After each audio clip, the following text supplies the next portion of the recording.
So we'll see the next point of the chapter, that is superposition of wave. Okay, before that let us see a certain characteristics of waves again. Okay, now when two waves which are traveling, okay, through the medium, that time what happens, they behave as if they are traveling individually, no other wave is along with them.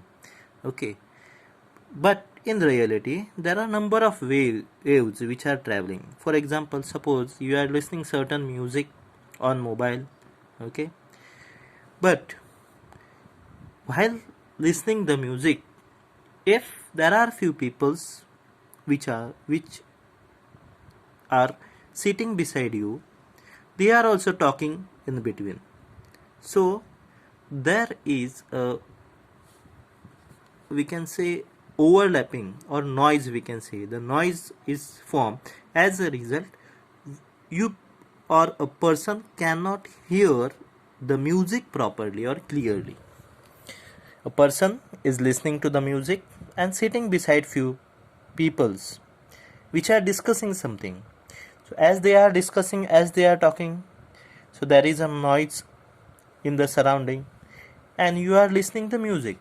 Okay, so the music is not clear.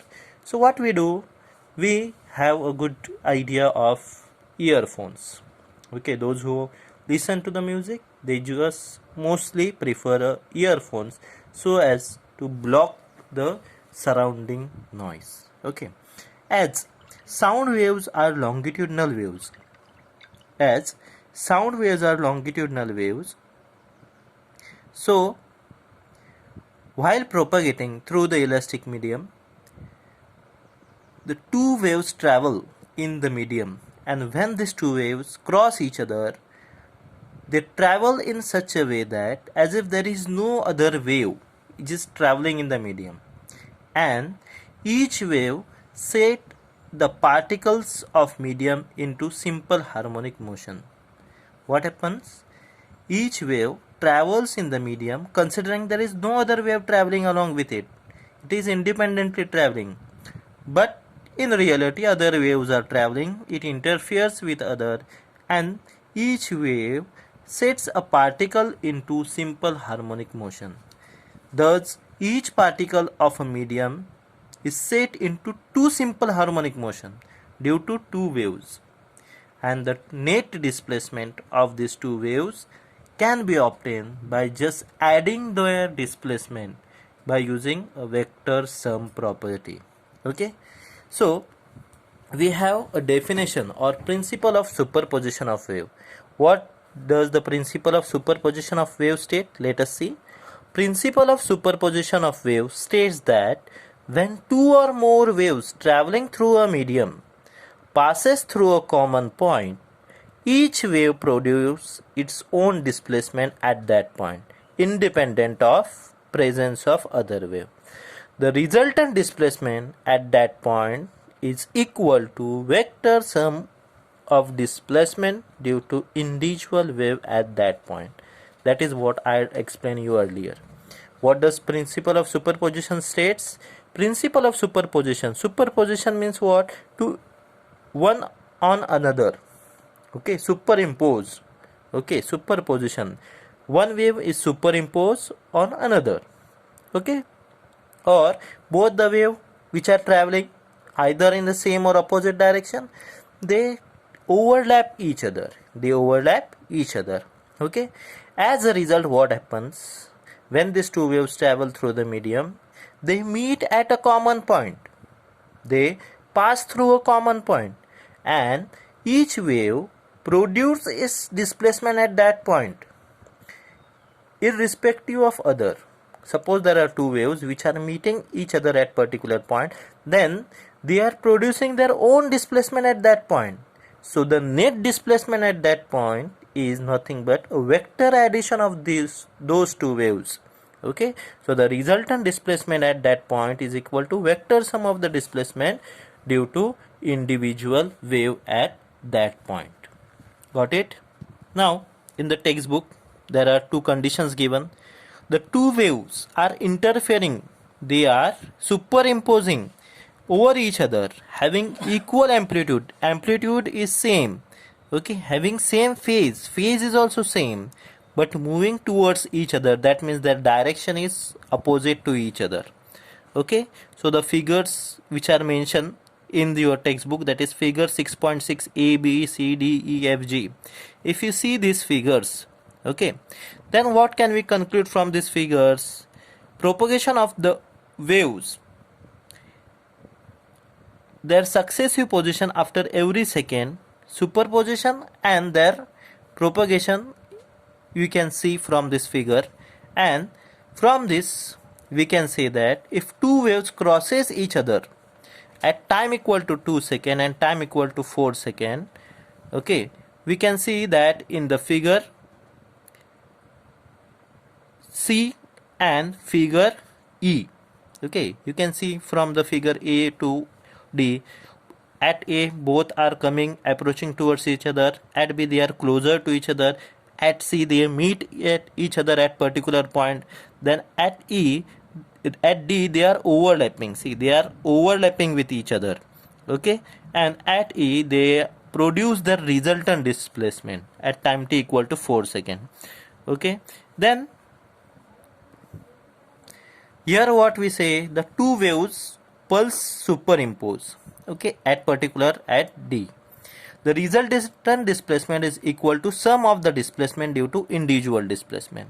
So this is called as constructive interference. What is constructive and destructive interference? I will clear it.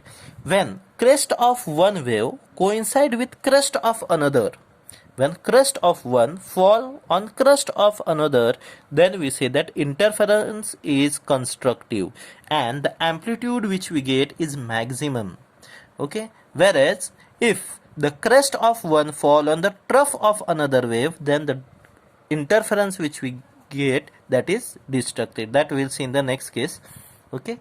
So here we get a constructive interference. If you see in the figure F, so the amplitude increases, so the amplitude increases, okay. So the displacement due to the wave pulse after crossing the time 5 second and 6 second, which are shown in the figure. So after crossing each other, both the waves continue to maintain their individual shape. If you see the waves which are passing in through in the figure 6.6 F and G, we can see that they maintain their own shape and they follow, okay, they propagate. Next is superposition of two waves, okay, having equal amplitude, then having opposite phase. They are opposite phase difference, there is phase difference of 180 degree, okay, and they are moving towards each other, the direction is opposite, okay, they are moving towards each other, but they are inverted. You can see in the figure 6.7a, okay, one wave the crest is upside and second wave towards right, you can see crest is toward downward direction, okay. Here what happen when they meet, that time at point C, crest of one, that is upper part of left side wave coincide with lower part of downside wave, right side wave, okay. So crest falls on the trough, so we get the destructive interference, okay. So this wave pulse superimpose at time t equal to 2 second and resultant displacement is 0. The net displacement produced is 0 due to individual displacement, okay, as phase exactly is 180 degree. There is a change in the phase, okay, there is change in the phase angle and that is 180 degree. So such interference is called as destructive interference, okay, and this we are going to learn in depth in wave optics, okay. Now we will see the next point of the chapter, which is important, okay. These 2 points can be asked for 2 marks to draw the figure, okay, to draw constructive and destructive interference of the waves. Now we will see the amplitude of resultant wave produced due to superposition of two waves, the two waves which are superimposing on each other. So what is the resultant amplitude, okay. So consider the two waves having same frequency but different amplitude A1 A2 and having same phase, and having phase difference phi, not same phase, having the phase difference phi. Okay, so the displacement of each wave at x equal to 0 is given by, okay, initial displacement we have considered 0. So by the equation of the wave which we have derived in earlier lecture, okay, we have what, y equal to a sin omega t. Okay, so y1 equal to a sin omega t, and second waves which has a certain phase, okay, it starts with certain phase, so there is phase difference of phi between first wave and second wave. So second wave we can write a2 sin omega t plus phi, because where phi is a phase difference. So these are the two equation of the two waves. Now we want to superimpose. So according to principle of superposition, what, these two waves will be added to each other. So y equal to y1 plus y2, so y equal to a1 sin omega t plus a2 sin omega t plus phi. Now again here sin omega t plus phi, so sin a plus b formula, so sin a cos b plus cos a sin b. So y equal to a sin omega t as it is, here a2 as it is, sin a cos b sin omega t cos phi plus a2 cos omega t sin phi. Okay, cos a sin b, that formula we have used. Then from this we have taken sin omega t common, so this and this, so a1 plus a2 cos phi sin omega t plus a2 cos omega t sin phi. Okay, just I have taken first sin omega t and next term of cos omega t. Now what we have to do, this is our equation number 3rd. We have to put a1 plus a2 cos phi as a cos theta, a1 plus a2 cos phi as a cos theta, and a2 sin phi as a sin theta. So our equation becomes what, from 3, 4 and 5 we see what we get, a cos theta sin omega t, because in place of this a cos theta and in place of this a sin theta. So a cos theta sin omega t plus a sin theta cos omega t. Okay, now again cos a sin b sin a cos b, that is formula of sin a plus b, sin a cos b cos a sin b, or cos a sin b sin a cos b. Okay, that is formula of sin a plus b. So we get y equal to a sin omega t plus theta. So this equation represent a resultant displacement of two waves having phase difference phi and amplitude a1 a2. Now if frequency of these two waves is same, then the amplitude is given by, okay, if frequency is same, then or time period is same, then we can find the amplitude, and to find the amplitude we have to square and add the equation 4 and 5. So if you square and add the equation 4 and 5, then what we get, a square cos square theta plus a square sin square theta equal to a1 plus a2 cos phi whole square plus a2 square sin square phi. You can see this equation, a square cos square theta plus a square sin square theta equal to this bracket whole square and a square sin square phi. Okay, now we have to expand this, that is a plus b whole square, that is a square plus 2ab plus b square. So a1 square plus 2a1 a2 cos phi plus a2 square cos square phi, and this term as it is, that is a2 square sin square phi. Now if you see, this two term will be as it is. If you see, a2 is common in both, so if you take, we get cos square phi plus sin square phi, that is equal to 1. So what remain, only a2, and here a square is there. We want just amplitude, not square of amplitude, so we have to take under root. So just if you put under root, we get a1 square plus 2a1 a2 cos phi plus a2 square. Now there are special cases when phase difference is 0. Now when phase difference is 0, we have the formula for amplitude. Amplitude A is equal to under root of a1 square plus 2a1 a2 cos phi plus a2 square. Okay, now phi is equal to 0, so cos 0 and cos 0 is equal to 1. So if you put, we get a1 square plus 2a1 a2 plus a2 square, that is a1 plus a2 bracket whole square. So a is equal to a1 plus a2. So resultant amplitude is maximum when phase difference is 0, or there is no change of phase. Both the waves are having same phase, they are moving in the same phase, then we can say that the amplitude is maximum. And if this amplitude is equal, then amplitude is equal to twice the initial amplitude.